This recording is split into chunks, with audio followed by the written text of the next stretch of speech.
Nausicaa, National Sea Centre in Boulogne-sur-Mer. It's the biggest aquarium in France. Sharks, caimans, tropical fish, sea lions. With its 35,000 sea creatures, it attracts 600,000 visitors per year.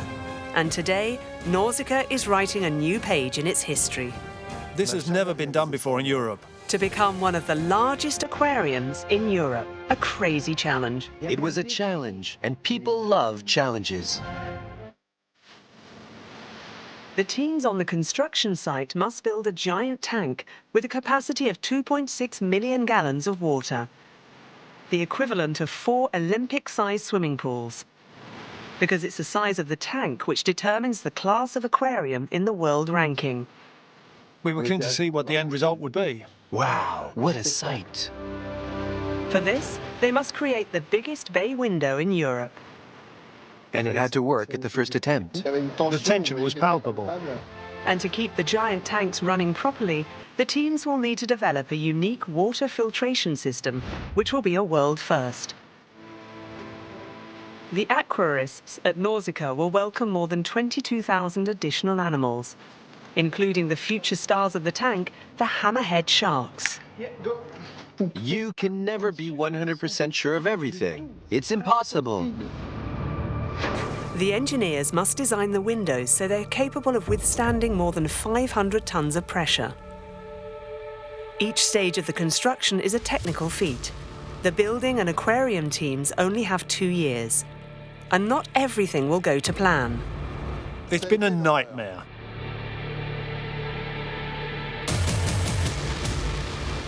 Welcome to the biggest aquarium in Europe, a site of challenges. This is Boulogne-sur-Mer in the Hauts-de-France. Here is the construction site. Nausicaa's ambition is to become the biggest aquarium in Europe, and to do so, it must double in size. The job is massive, and the teams have an additional constraint. To keep the costs down, the work must be completed in less than 2 years. More than 100 companies are hard at work.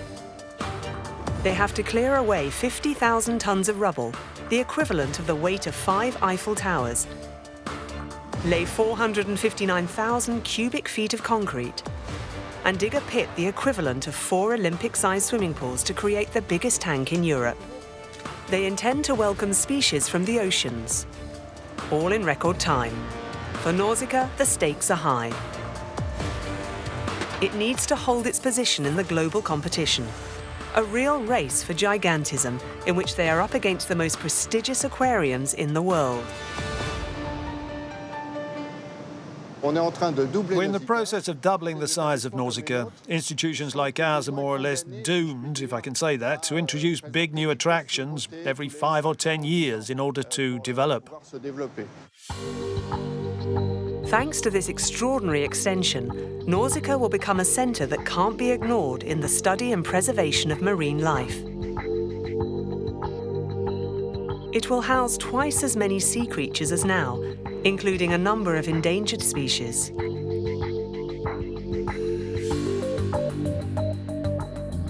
The Nausicaa teams hope this will attract more than 1 million visitors per year to make them aware of the fragility of the oceans.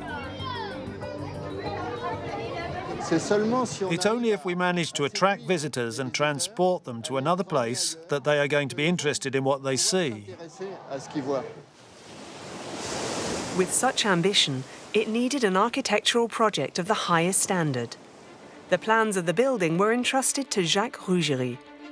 This former collaborator of Commander Cousteau is the designer of the Sea Orbiter project, a futuristic maritime station dedicated to ocean study. For Nausicaa, the architect designed a totally innovative building. The viewers can see different images depending on where they're standing. Each image conjures up the marine world. This imitation of nature is what we call biomimicry.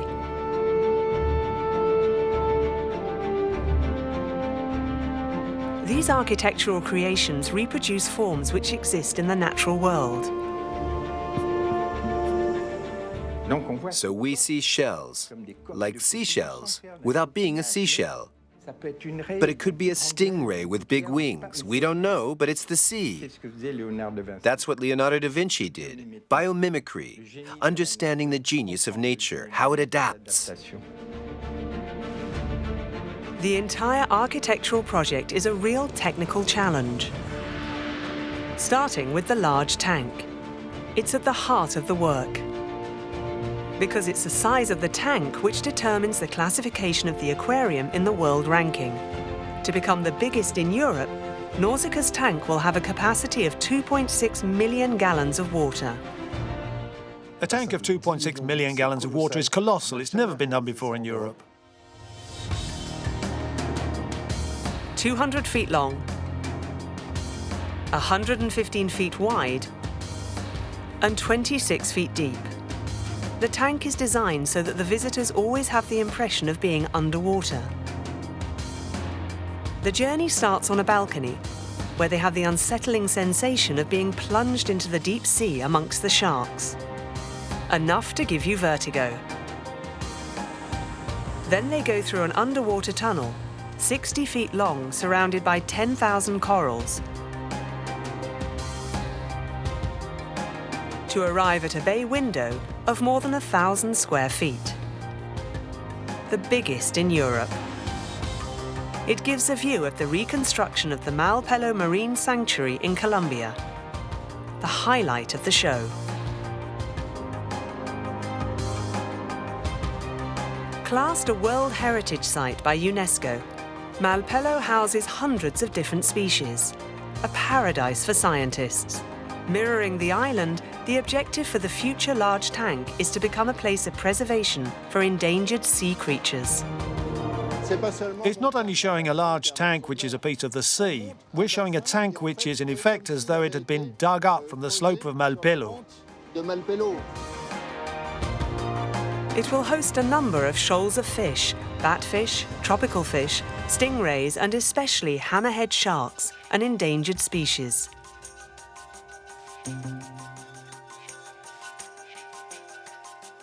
But recreating the seabed of this marine sanctuary is an enormous challenge for the construction teams, especially with a short deadline. There won't be 2 tanks or aquariums like this in the world. It's really something special. You can never be 100% sure. It's impossible. You have to accept the unknown. To achieve this feat, the construction teams had to draft a model of the tank in 3D.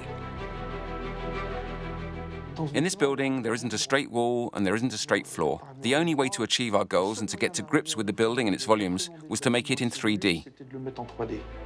To create a tank identical to the ocean bed, an entirely digital model has to be created. Every detail of the final building is reproduced to the nearest millimetre. From the foundations to the roof, from the seawater supply to the electrical system, everything is listed. Using this tool was a big help with such a complex geometrical project where we had to work to the millimetre. It's a vital time saver. The teams now have less than 18 months to deliver the aquarium. Whilst waiting for the large tank to be built, in the old Nausicaa buildings, the aquarium and marine zoology specialists are already laying out the new site.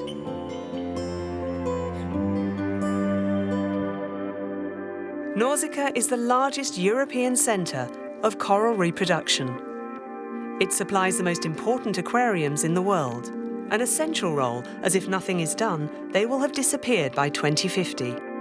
The aquarists take cuttings, in other words, breed more than 70 different species of coral. However, these are not plants that Ludwig is handling, but animals. Basically, the minuscule animals are these little dots that we can see, the little brown dots. These little animals randomly develop. Their structures date back more than several million years, like, for example, the Great Barrier Reef in Australia. The technique of propagation by cuttings is very simple.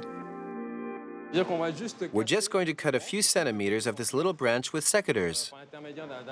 Once put back in the same conditions, it will continue to develop the way it was before. After a few months, the little bit I've cut will reach this size. But if the technique is simple, it is also delicate. Coral is an extremely fragile animal. The slightest disturbance in its environment can kill it. And Ludwig and his team are in a race against the clock. They have 1 year to breed 10,000 corals, which they'll install on the large tank's walls. There are many of us working on it. It's an intense and relatively important challenge for us. But we'll carry it out. At the same time on the construction site, the teams enter a delicate phase. The large tank's concrete structure has been built. While some of the men lay the epoxy resin, made of a base and a hardener which makes the surface totally waterproof, the other workers are clearing the space to accommodate the biggest bay window in Europe. A 54-ton monster, 69 feet long, 20 feet wide, and 15 inches thick. This monster will have to withstand the pressure of 500 tons exerted by the water of the large tank against the wall. And here's the catch. A bay window of such dimensions is a world first. Only 3 companies worldwide are capable of such a feat, one of which is in Europe, in Italy. The Italians have been fantastic. Let me tell you, at the beginning they were saying, he's a bit crazy, this architect, with his 353,000 cubic feet tank window. They were tearing their hair out. But it was a challenge, and people love challenges. To create such a colossus, it's impossible to use glass. You need a special composite, methacrylate. In other words, plexiglass. More flexible and resistant than glass, methacrylate is the only technical solution to make the windows for Nausicaa's large tank, where not a single wall is straight. The interesting thing with methacrylate is that it's much lighter than glass. It has the ability to warp without breaking. And obviously it offers transparency without distorting the geometry nor the colors that we observe. Above all, methacrylate will be essential considering the presence of the numerous sharks in the large tank. Shark skin is peculiar. It's not made of scales, but of teeth, minute teeth. Simply by approaching the visitor and passing against the window, the shark can cause small scratches. It would be nearly impossible to get rid of these scratches on glass.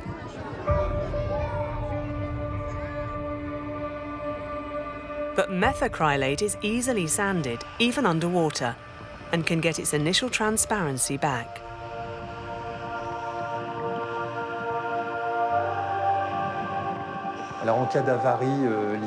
In case of damage caused by wear, a scratch, or something else, we can sand this material until a perfect transparency has returned.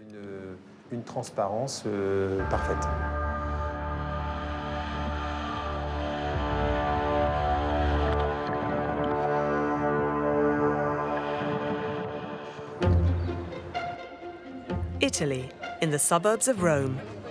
It's a big day for the management of Nausicaa. They're coming to inspect the windows of the future sea centre.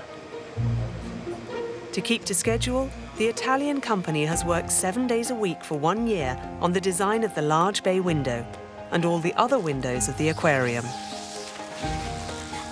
For the Nausicaa management, the quality of the windows is paramount. If they have too many faults, It's the same as this. Will that disappear? the vision of the spectator will be distorted, a disaster for those observing the sea life. So today, the centre's aquarists check each centimetre of the window surface, tracking down any irregularity. There's a little white bit here. It'll take 2 full days to check the huge bay window and the other windows of the aquarium. If you look at the window here, you can see a little irregularity. You can see it from the outside, so you wonder if it could be perceptible to a visitor. I'm not too worried, as after a good sanding, it should be invisible to the eyes of the visitors. They should get that feeling of immersion that this large glass should be giving. But how did the Italian engineers manage to design the biggest European bay window? In reality, the bay is made of 7 giant panels which have been put together in a hermetically sealed hangar. To hold together, the panels have been laid next to each other with some gelled methacrylate in between each partition. Then heated at 140 degrees Fahrenheit for several weeks. The exact time of exposure is a professional secret. In spite of the technical complexity in designing these windows, the supplier has managed to make them within a margin of 1 millimeter of the measurements. So indeed, the end result is extremely positive for the team. Vis-à-vis the head? The quality of the windows is perfect. But one of the biggest challenges is still to come. Transportation of the giant bay window from Italy to the Boulogne-sur-Mer site. The Nausicaa teams have 2 options, by road or by sea. That was a real adventure. We thought about bringing it over by boat. That's not a bad idea, but can be hazardous. So we decided that by road would be less risky. Big mistake. Europe's biggest bay window has just left Rome. And it's on its way to Boulogne-sur-Mer, where it will be installed in Nausicaa's aquarium. It's the middle of winter, and obstacles quickly pile up. Some days it was covering 50 miles, and that was some kind of record. Other days it was stranded. The truck was blocked by the police. Instead of taking 10 days, it took a month because it was caught in snow. The truck was stranded. It's been a nightmare.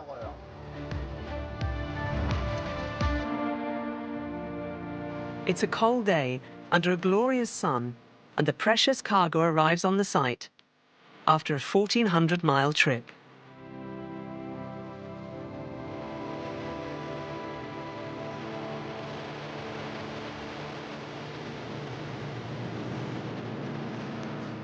It's an emotional moment because that was a long wait, and it's very symbolic.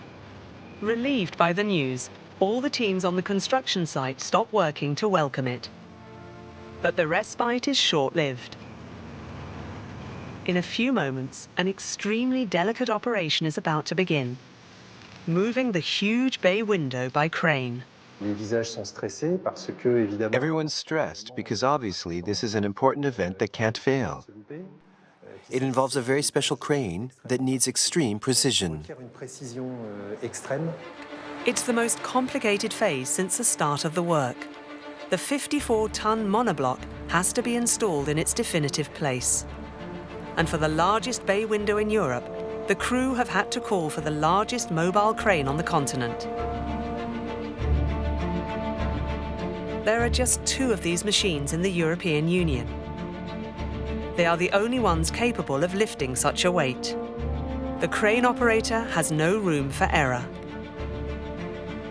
The crane started up and lifted the window. Clearly, the tension was palpable.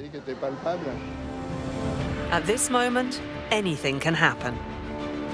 The biggest mobile crane in Europe is at maximum capacity for lifting. A discrepancy in trajectory, even minimal, and it will be a disaster for the whole site. Everyone holds their breath. We didn't have the option of making any mistakes. It had to work, and at the first attempt. The arrival of this big window above this large tank, its slow descent. Everybody knows exactly what has to be done. Everything has been calculated. Everything has been thought through in relation to the angles of attack. When we make concrete, the unit that's usually worked to is the centimeter. Here we really had to work to the millimeter. The operation is going to take more than 10 hours. 10 hours of worrying for all the construction team. Then the huge bay window is finally installed in the large tank. It's a success.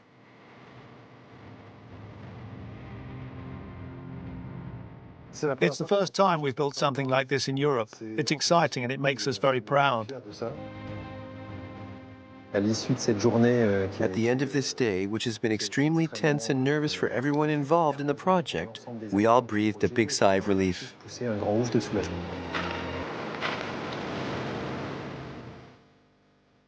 When we place the window, there it is, we have a space ready to receive the water, and that is an important stage. Frankly, we were champing at the bit and we were eager to see what that would bring. It's also a hell of an adventure that we'll never forget.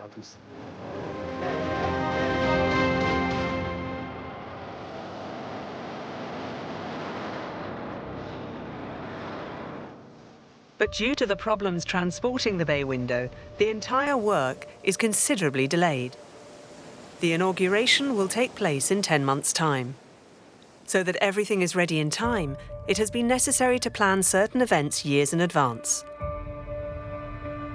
This is a secure hangar, and its location is kept secret. It's here, out of sight, that scientists at Nausicaa are breeding several rare species. Amongst them, the future star of the aquarium, one of the most enigmatic fish. Oh, look, he's coming. The hammerhead shark. He's really grown. Yes, he's beautiful. He swims really well. Do you remember when we first had him, his size? Yes, he was so small. If there was one animal which it was necessary to target, it was the hammerhead shark, who will be one of the flagship animals of the extension.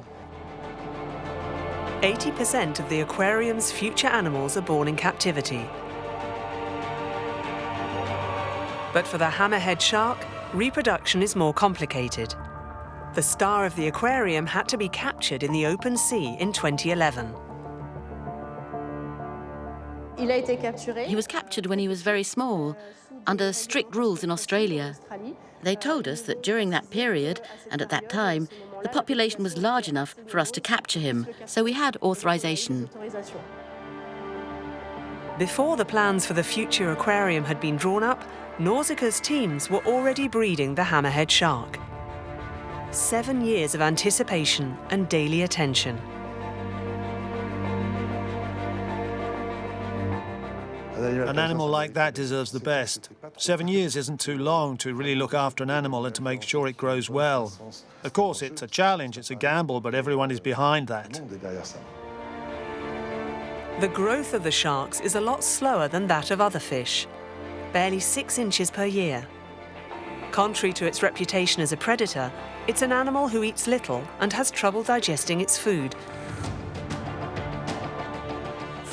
Now it's a period of observation for the animals. So here we are feeding the hammerhead shark, and we're going to check if he comes to take his food, as is the case here. That allows us to see the state of health of the animal close up and to control the amount of food he's eating.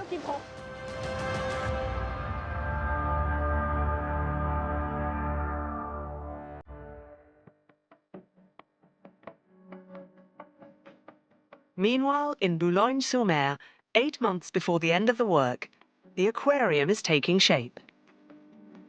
The framework is in place, the roof is nearly finished, the craftsmen are hard at work placing the big glass panels which will decorate the facade.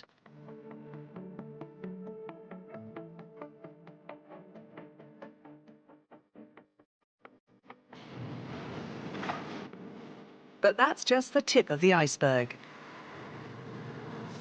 The most surprising part of the site is invisible. It's the supply of seawater to the future aquarium. It needs 2.6 million gallons to fill up the gigantic tank at Nausicaa. It's not been built on chance. All the exhibited fish come from the open sea.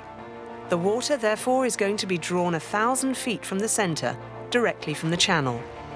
For that, the engineers have conceived an extremely sophisticated pump system, concealed under the beach at Boulogne. Buried 16 feet deep, 4 820 feet long pipes pump water directly from the sea to the center. In all, it was necessary to create an underground network of 10 miles of pipes to fill the largest tank in Europe.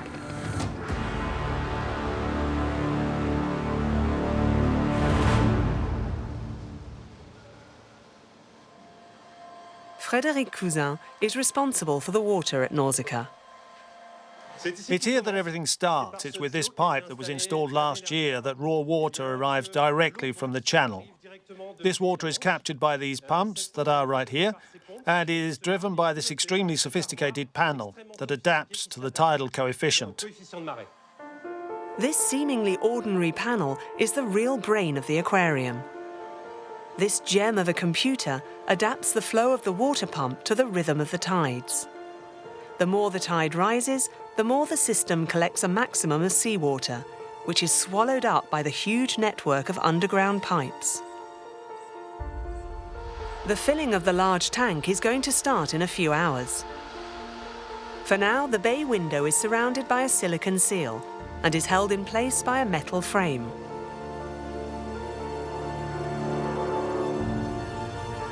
Once the tank is filled, the pressure of the water, 500 tons strong, is going to push the huge bay window into the wall.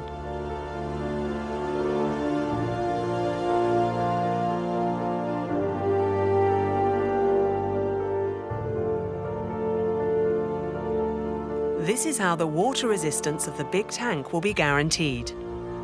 Then the divers will retrieve these metallic wedges, the assembly joints, which until now have been supporting the 54-ton bay window. Despite its size, the bay window alone cannot take the pressure. To relieve it, the observation room's ceiling is exceptionally thick. The engineers have designed a concrete slab more than 3 feet thick. It can support the weight of at least 3 army tanks. It is this thick simply because it takes the buoyancy exerted by the water on the big bay window. Here we're obviously talking several dozen tons of buoyancy, which are transmitted through the floor, which in fact works as a flat girder.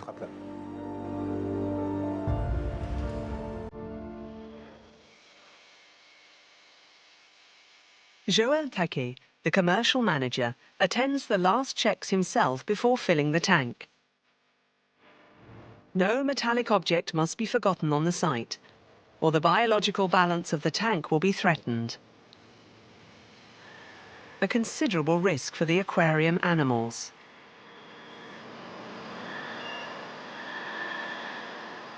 I'm looking for the last pieces of metal which could be in the tank.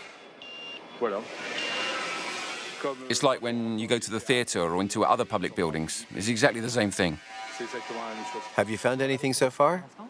A little bit, yes. I found a blade from a cutter. The checks are going to last long into the night. In the event of an error, there'll be no going back. The tank filling is programmed for dawn the following day.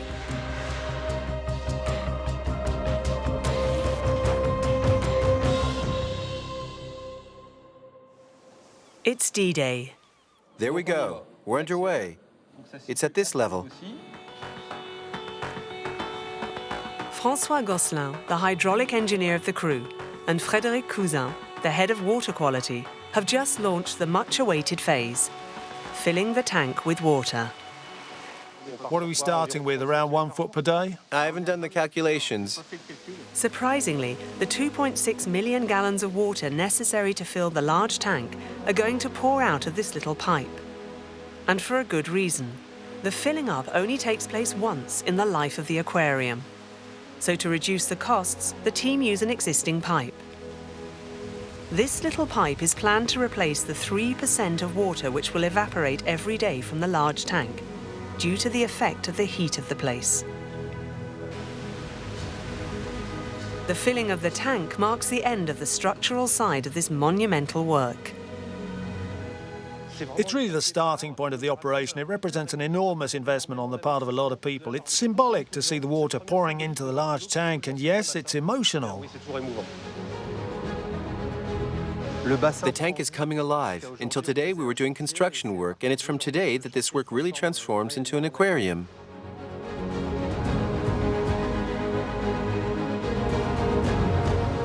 Every day, the tank fills up with 12 inches of water.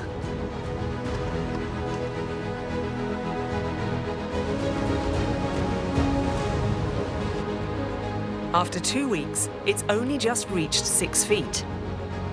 The filling up will take 6 entire weeks.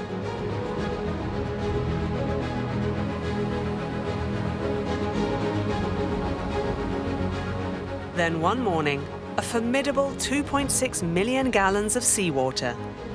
Here is the largest tank in Europe. It could contain 4 Olympic-sized swimming pools.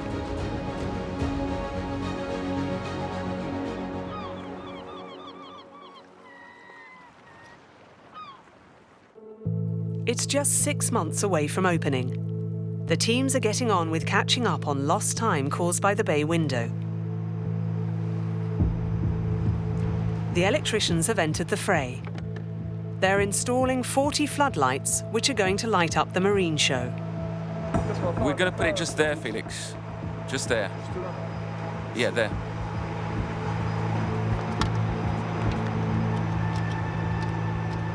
But there remains one decisive stage. Right, it's detached.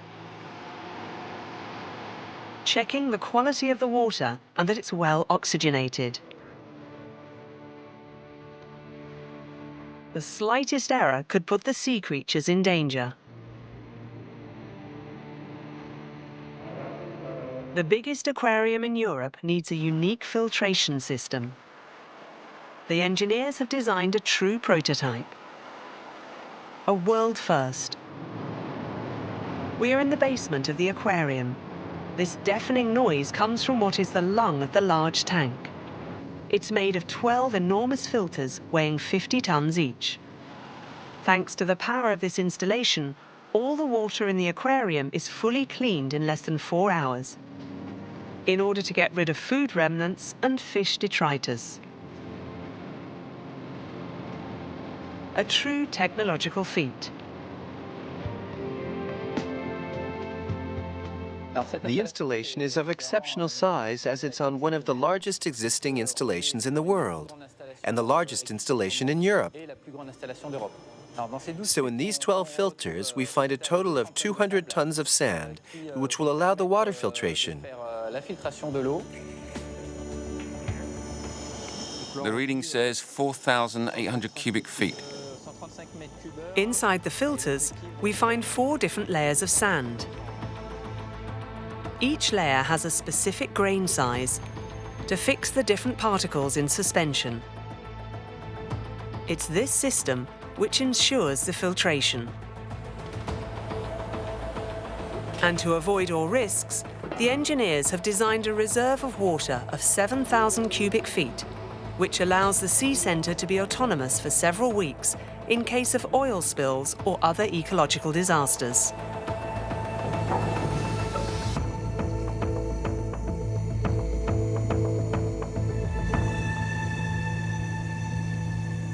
On the upper floor, Frédéric Cousin, the water quality manager, takes the first samples.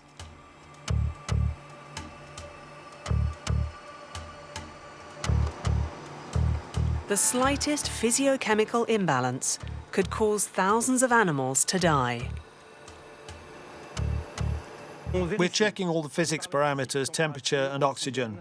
Then we check the chemical parameters, ammoniac, nitrates, nitrites, phosphates. We check regularly the quantity of bacterial flora present in the tanks, simply to see if our filtration systems are working correctly. If the water parameters are not good, the whole filtration system has to be checked.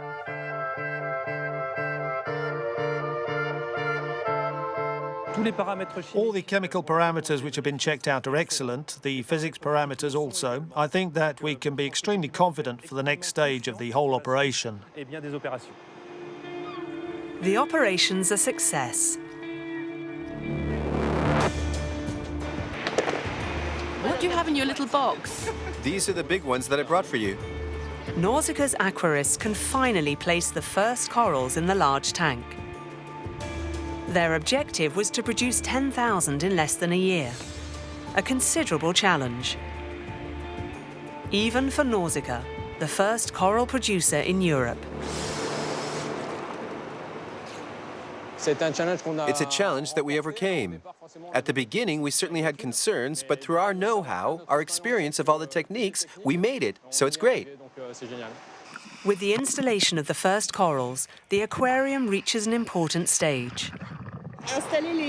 Setting up the corals is, for us, the beginning of the installation process of the animals. This is the smallest one, and not the most impressive of the tanks, but it will indicate to us if the tank is totally ready for the big animals. But before inserting the corals, the divers must prepare the tank's walls.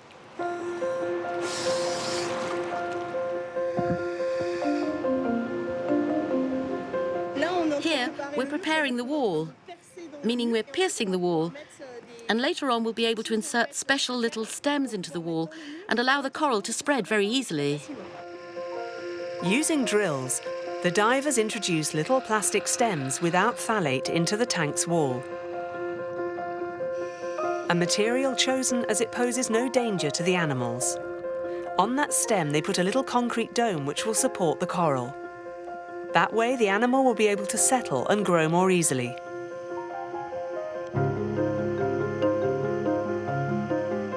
From inside the underwater tunnel, Ludwig controls the divers. In order to be able to grow, the coral must be laid in very special conditions. Here we have a specific species which doesn't need much light. If the little shoots do not grow, all the work done over several months will have been futile. What will be important to monitor over the next few days is that the little shoots we're putting in grow well. It will take a few days, but we'll soon find out. Divers will work for a few hours to install as many corals as possible.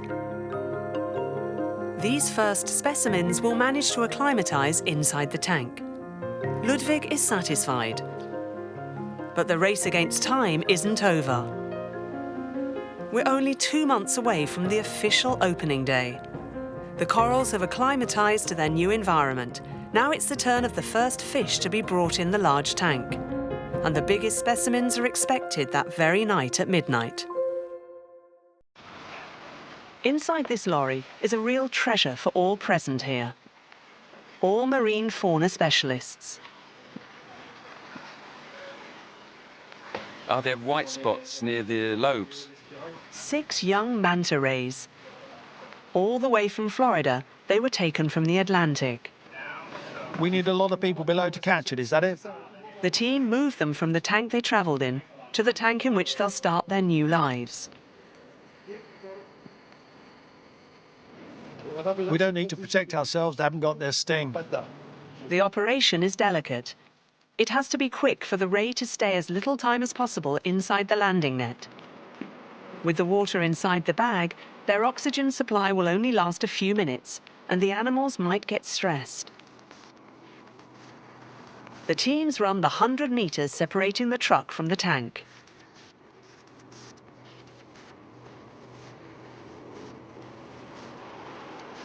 But not everything goes to plan. After over 30 hours traveling by plane and lorry, the rays are totally disorientated.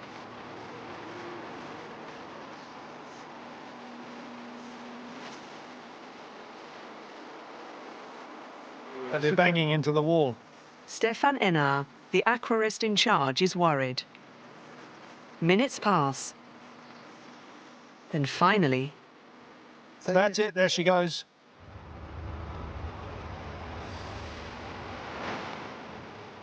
They swam in small volumes. They were big transportation tanks, but for these animals, that was a tiny volume. They turned in circles, and that made them use a lot of energy. Now they need to get some back.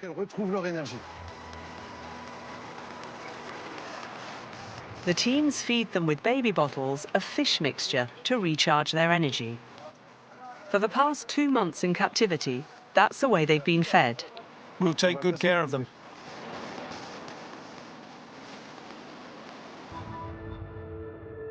For these rays and these SeaWorld fanatics, this is the start of a new adventure. But first, these manta rays will be quarantined before discovering the large tank. An essential step for the future cohabitation of the fish, because the order of introduction to the tank is essential. Otherwise, different species could eat each other. If you put the prey in afterwards, the rays will be there with an open mouth eating everything in sight. On the other hand, if you have the prey already in position, taking possession of the territory, and then you add the predator, the ray won't be boss for a while. Well, in any case, he's being fed, so he won't eat too many. The major ingredient for a good cohabitation between all these animals is to eat at the right time, at regular intervals, and in good quantities. To feed the centre's 60,000 marine animals, it'll take 40 tons of food a year. To each species, its own regime. And Nausicaa's teams have a distinctive technique to feed the big fish. Like with the 4 eagle rays already settled in the large tank. Marion proceeds to feed what is called the target.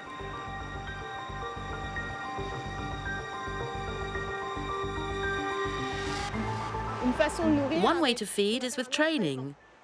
The target is this cross sign. Then the rays are going to know this sign in the water and they're going to come. Below the target we can see the treat, that's to say the food.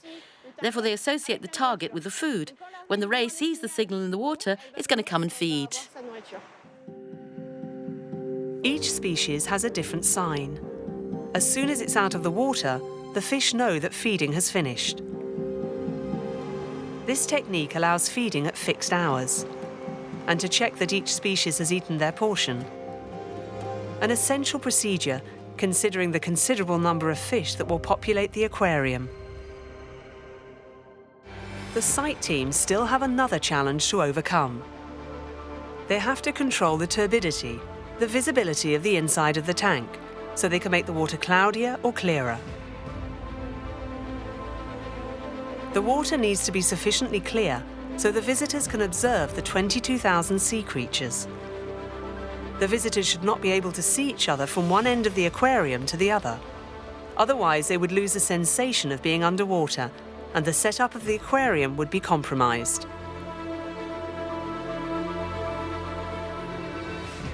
We're going to see the animals come out of nowhere, as you see them coming out of the blue in the oceans. What we've asked the engineers is that they don't have a visibility greater than 56 feet. They mustn't be able to see the wall on the other side, so it's a real challenge and very complicated to ask engineers not to do so good a job. Taking into account the dimensions of the large tank, the engineers have worked out that a visibility of more than 50 feet is needed to enjoy the aquarium without seeing the other visitors. Right now, the water in the tank is very clear. So to reach this goal, the technicians are going to make it cloudy by slowing down the aquarium's filters. Thanks to the speed variator, we're going to slow down the passage of water through the mechanical filters to slow down the filtration. Inevitably, by slowing down the filtration, the water will become slightly cloudy. The technicians are using this target under the water as a reference point, positioned at 56 feet from the bay window. We've placed this target, called a Secchi disc, exactly at 56 feet from the large window. As we can still make out this disc, that means that we have at least a 56 feet visibility. We need to keep this appearance of mystery. As you can see, when the animals are here, particularly the big ones like sharks, as soon as they come out from the shadows into the light, that will create an extremely impressive sight, as you won't see them coming. You'll see them at the last moment, and yes, that will be part of the wonder and the discovery of the deep sea.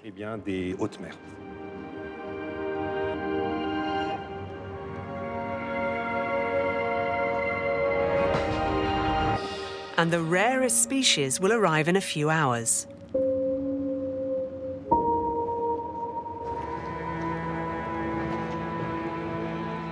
It's 5 p.m. It's now 3 weeks from opening. An articulated lorry has just arrived. That was a good one. And inside the lorry, the centre's future stars. 3-month-old baby hammerhead sharks. They've been taken from a lagoon in Australia, with special authorization from the local government. They're so cute. It's great. Pleasing, isn't it? This is a species in real danger of extinction.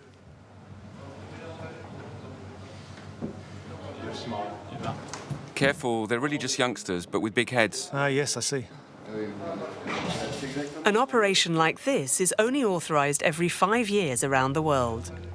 So for the occasion, there's lots of media here. The animals are transported in a special container. It guarantees the animals a 150% oxygen boost to keep them calm. Oxygen 186, temperature? 22, 25, Perfect. 48, 46. Just needs to come down 3 degrees. The aquarists constantly control the acidity level and the water temperature in which the sharks have been immersed. Here we're close to the ideal, as there is just 2 degrees discrepancy. And for the rest of the parameters, the water that we have here is strictly identical to the native water of these animals. That's worked out well, and we're very proud of that. With the help of this big yellow hose, the water in the container is going to be progressively replaced by that of the large tank, so that fish can acclimatize themselves to their new environment. But Nausicaa's team still have to ensure a delicate phase of the operation. If you could put that somewhere, we're going to take out the entire hose.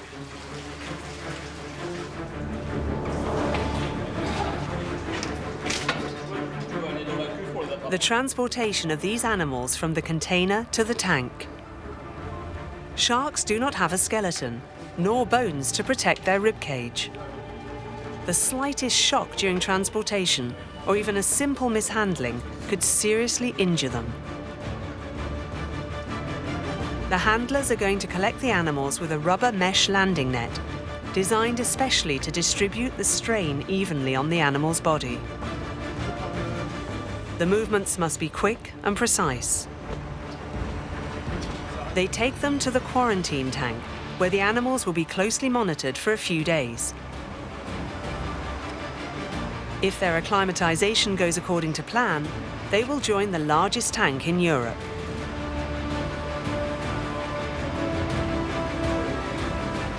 The ideal would be to have babies, the first hammerhead shark babies, maybe one day.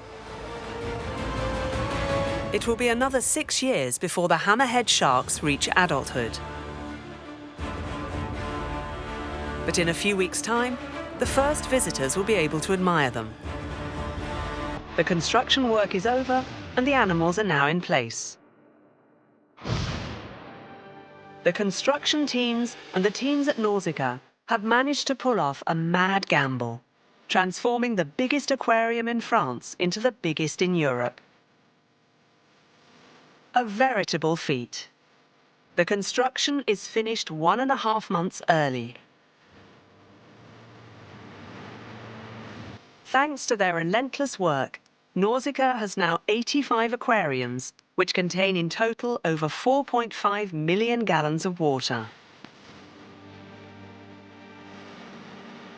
The amount of sea creatures has doubled with the work. Nausicaa now houses 60,000 residents. Above all, it has entered the top 5 aquariums in the world. Its future in the international rankings is guaranteed for many years.